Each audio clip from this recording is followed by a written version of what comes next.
శుక్లాం బ్రహ్మ విచారసార పరమామాద్యాం జగద్వ్యాపినీం వీణా పుస్తకధారిణీం అపయదాం జాడ్యాంధకారాపహాం హస్తే స్ఫాటికమాలికాం విదదతీం పద్మాసనే సంస్థితాం వందే తాం పరమేశ్వరీం భగవతీం బుద్ధిప్రదాం శారదాం. శ్రీ మహాగణాధిపతయే నమః. శ్రీ మహాసరస్వత్యై నమః. శ్రీ గురుభ్యో నమః. 2024 సంవత్సరం డిసెంబర్ మాసంలో మేషరాశి వారికి, మేషరాశిలో జన్మించినటువంటి వారికి గోచార ఫలితాలు ఎలా ఉన్నాయో తెలుసుకుందాం. ముందుగా డిసెంబర్ మాసంలో గ్రహస్థితి ఎలా ఉంది, ముఖ్యమైనటువంటి గ్రహాలు ఏ రాశులలో సంచరిస్తున్నాయి, వాటి యొక్క ప్రభావము ఈ మేషరాశిలో జన్మించినటువంటి వారిపై ఎలా ఉంటుంది అనేటువంటి విషయాన్ని తెలుసుకుందాం. సూర్య భగవానుడు డిసెంబర్ 15వ తారీఖు వరకు వృశ్చిక రాశిలో సంచరిస్తున్నాడు. తదనంతరం ధనుస్సు రాశిలోకి ప్రవేశిస్తున్నాడు. మాసాంతం కూడాను ధనుస్సు రాశిలో ఉంటున్నాడు. ఇక అంగారకుడు కుజుడు కర్కాటక రాశిలో స్తంభించి ఉన్నాడు. బుధుడు మాసాంతం కూడాను వృశ్చిక రాశిలో సంచరిస్తున్నాడు. గురు భగవానుడు ముఖ్యమైనటువంటి గ్రహ వృషభ రాశిలో సంచరిస్తున్నాడు, వక్రించి ఉన్నాడు. ఇక శుక్రుడు నెల మొత్తం కూడాను మకర రాశిలో సంచరిస్తున్నాడు. శనైశ్చరుడు స్వక్షేత్రమైనటువంటి కుంభరాశిలో సంచరిస్తున్నాడు. రాహు మీనరాశిలో సంచరిస్తున్నాడు. కేతువు కన్యారాశిలో సంచరిస్తున్నాడు. ఈ మాసంలో ఈ 8 గ్రహాల యొక్క సంచారము ఈ రాశులలో ఉన్నాయి.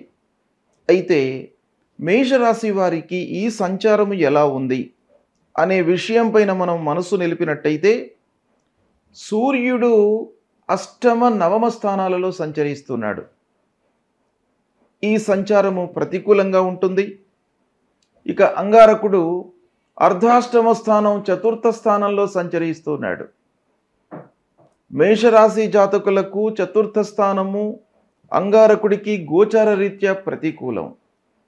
అయితే రాస్యాధిపతి అంగారకుడు గనక అంగారకుడు చతుర్థ స్థానంలో ఉండడము, ఈ కాంబినేషన్ మూలకంగా ప్రతికూలత అనేటువంటిది కొంత తగ్గే అవకాశము ఉంది. ఇకపోతే బుధుడు 8వ స్థానంలో సంచరిస్తున్నాడు, శుభప్రదంగా ఉన్నాడు. గురు భగవానుడు 2వ స్థానంలో సంచరిస్తున్నాడు. 2వ స్థానంలో సంచారము చాలా అనుకూలంగా ఉంటుంది. వాక్ స్థానము ధనస్థానంలో సంచరిస్తున్నాడు, కుటుంబ స్థానం కూడాను అవుతుంది. కాబట్టి గురు భగవానుడి యొక్క అనుకూలత ఈ మేషరాశి వారికి బాగా ఉంది. ఇక శుక్రుడు 10వ స్థానంలో సంచరిస్తున్నాడు, శుక్రుడి యొక్క ప్రతికూలత ఉంది. శనైశ్చరుడు ఏకాదశ స్థానంలో అనుకూలంగా ఉన్నాడు. రాహు ద్వాదశ స్థానంలో ప్రతికూలంగా ఉన్నాడు. కేతువు 6వ స్థానంలో అనుకూలంగా ఉన్నాడు. ఈ విధంగా ఈ స్థానాలలో ఈ గ్రహాలు సంచరిస్తున్నాయి. అయితే ఈ గ్రహ సంచారాన్ని సమిష్టిగా మనము ఆలోచించినట్టయితే, మొత్తం మీద ఓవరాల్గా మనం చూసినట్టయితే మేషరాశి జాతకులకు గ్రహస్థితి అనుకూలంగా ఉంది. ఆ గ్రహస్థితి మూలకంగా సంభవించేటువంటి ఫలితాలు కూడాను చాలా మట్టుకు మీకు అనుకూలంగా ఉంటాయి. కనుక మేషరాశిలో జన్మించినటువంటి వాళ్ళు కొంత జాగ్రత్తతో మనం స్టెప్స్ తీసుకున్నట్టయితే మీకు చాలా విషయాలలో అనుకూలమైనటువంటి ఫలితాలు ఉండబోతున్నాయి. ముఖ్యంగా ఏకాదశ స్థానం లాభస్థానం, శనైశ్చరుడు ఉన్నాడు. లాభస్థానంలో శని భగవానుడు సంచరిస్తున్నాడు కాబట్టి ఆదాయం పెరిగేటువంటి అవకాశాలు బాగా ఉన్నాయి. అంటే మీకు ఆదాయం పెరుగుతుంది, వృత్తిపరంగా మీరు సంతృప్తిగా ఉంటారు, రావాల్సినటువంటి డబ్బు మీకు చేతికి అందుతుంది. కొత్త పనులు ప్రారంభించాలి అనేటువంటి మనస్తత్వం మీ లోపల బాగా డెవలప్ అవుతుంది. ఇకపోతే ప్రారంభించినటువంటి పనులన్నీ కూడాను సకాలంలో మీరు పూర్తి చేయగలుగుతారు. ఇది చాలా మీకు సంతృప్తిని ఇచ్చేటువంటి విషయం. ఇక పిల్లల విషయం మనం ఆలోచించినట్టయితే మేషరాశిలో జన్మించినటువంటి వాళ్ళ యొక్క పిల్లల భవిష్యత్తు ఎలా ఉండబోతుంది ఈ డిసెంబర్ మాసంలో అనే విషయంపై మనము మనసు నిలిపినట్టయితే పిల్లల యొక్క భవిష్యత్తు చాలా బాగా ఉంటుంది. వాళ్ళ విషయంలో మీరు మంచి నిర్ణయాలు తీసుకుంటారు. వాళ్ళను మంచి సంస్థలలో మీరు ప్రవేశాన్ని పొందుతారు. మంచి సంస్థలలో చేర్పిస్తారు. హయ్యర్ ఎడ్యుకేషన్కి చాలా అనుకూలంగా ఉంది ఈ మాసం. కనుక పిల్లల విషయంలో మీరు చాలా సంతృప్తిగా ఉంటారు. మంచి జరుగుతుంది. ఇకపోతే మేషరాశిలో జన్మించినటువంటి వాళ్ళు విద్యార్థులు చదువు విషయంలో ఎవరైతే ఉత్సుకతో ఉన్నారో వాళ్ళు స్వయంగా హయ్యర్ ఎడ్యుకేషన్ కొరకై ప్రయత్నాలు ప్రారంభిస్తారు. అందులో సఫలీకృతులవుతారు. కనుక విద్యార్థులకు మేషరాశిలో జన్మించినటువంటి విద్యార్థులకు చాలా బాగా ఉంది ఈ మాసం. అంతేకాకుండా విదేశాలకు కూడాను విద్య కొరకై వెళ్ళేటువంటి అవకాశాలు బాగా గోచరిస్తున్నాయి. ఆర్థిక పరిస్థితి కూడాను దానికి అనుకూలంగా మీకు ఉంటుంది. కాబట్టి ఓవరాల్గా మనం చూసినట్టయితే మేషరాశిలో జన్మించినటువంటి వాళ్ళ యొక్క పిల్లల విషయం కానివ్వండి, స్వయంగా మేషరాశిలో జన్మించినటువంటి విద్యార్థులు కానివ్వండి, ఈ మాసంలో మీకు బాగా కలిసి వస్తుంది. హయ్యర్ ఎడ్యుకేషన్కి మీకు చాలా అనుకూలంగా ఉంటుంది. ఇక చదువు పూర్తి చేసి ఉద్యోగ ప్రయత్నంలో ఉన్నటువంటి వారి విషయం ఆలోచించినట్టయితే ఈ మాసము ఉద్యోగ ప్రయత్నం మీకు బాగా కలిసి వస్తుంది. కొత్త ఉద్యోగంలో చేరేటువంటి అవకాశాలు బాగా ఉన్నాయి. ఇక ఆల్రెడీ ఉద్యోగం చేస్తున్నటువంటి వారి విషయం చూసినట్టయితే ప్రమోషన్ మీకు లభించేటువంటి అవకాశాలు ఉన్నాయి. వృత్తి లోపల మీరు రాణిస్తారు. మీరు చేసేటువంటి పనిని అధికారులు కానివ్వండి, మీతో స్వయంగా సహ ఉద్యోగులు వీళ్ళందరూ కూడాను మీ యొక్క పనితనాన్ని గుర్తిస్తారు.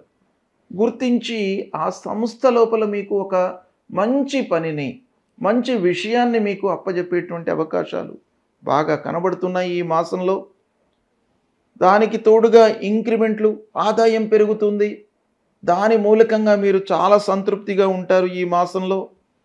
అన్నిటికంటే ముఖ్యమైనటువంటి విషయం ఏంటంటే సమస్యలకు తగినట్టుగా మీరు రియాక్ట్ అవుతారు. అంటే సమయస్ఫూర్తితో మీరు ముందుకు వెళ్తారు. సమయస్ఫూర్తితో మీరు నిర్ణయాలు తీసుకోవడం మూలకంగా సక్సెస్ రేట్ అనేటువంటిది మీకు 100% ఉంది ఈ మాసం లోపల. కాబట్టి ఈ మాసం మీకు బాగా కలిసి వస్తుంది. కష్టానికి తగినటువంటి ప్రతిఫలం గోచరిస్తుంది. తీర్థయాత్రలు, విహారయాత్రలు తలపెడతారు.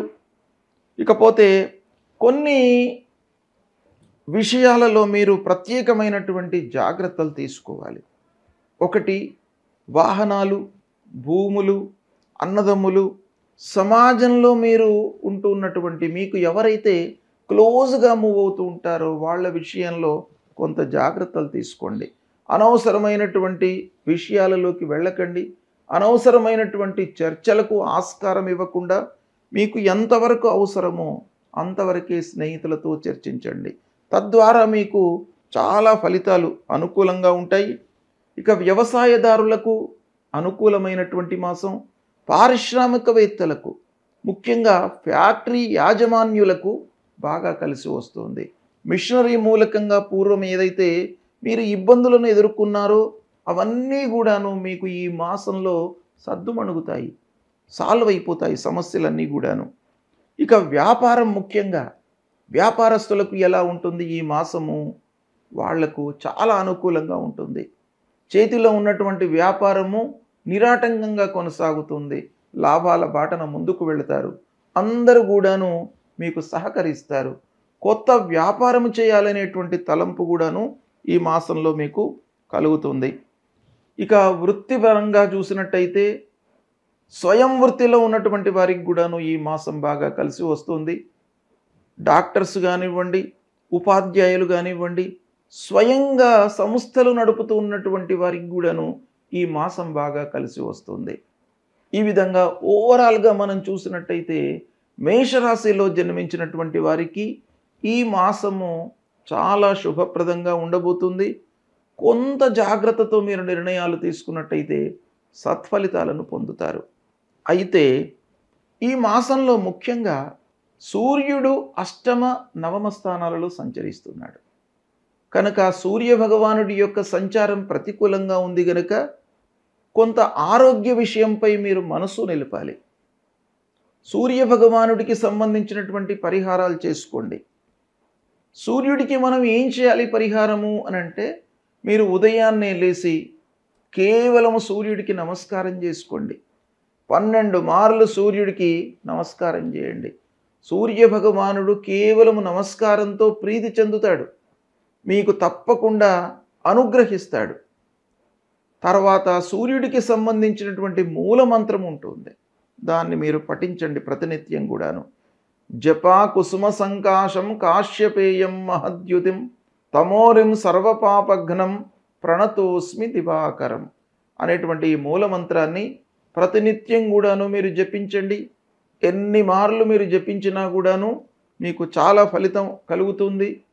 ఇక ముఖ్యంగా సూర్య భగవానుడు అనుకూలంగా లేనప్పుడు మీరు చేయవలసినటువంటి కర్తవ్యం ఏంటంటే, ఆహార నియమాలను పాటించాలి. సమయానికి ఆహారం తీసుకోవడము.